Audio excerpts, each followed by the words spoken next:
প্রিয় বন্ধুরা, কাঁচা আমের আমসত্ত্ব বানিয়ে দেখাবো আপনাদের। তো ভিডিওটা দেখতে থাকেন। আমি কাঁচা আমগুলোকে কুকারের মধ্যে দিয়ে দিচ্ছি সিদ্ধ হওয়ার জন্য। তো সিদ্ধ হয়ে গেছে।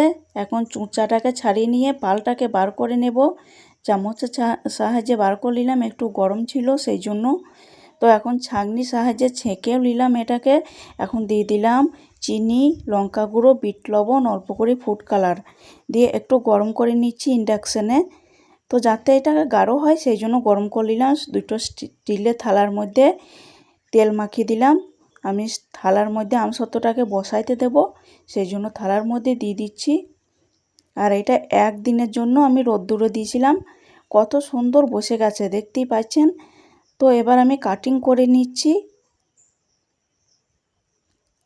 তো টক ঝাল মিষ্টি আমসত্ত্ব আপনাদের যদি ভালো লেগে থাকে এভাবে দেখে বানিয়ে খেয়ে দেখবেন, ভীষণ ভালো লাগে।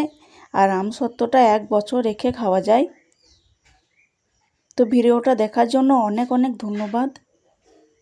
ভালো লাগলে লাইক, কমেন্ট, শেয়ার করে দেবেন।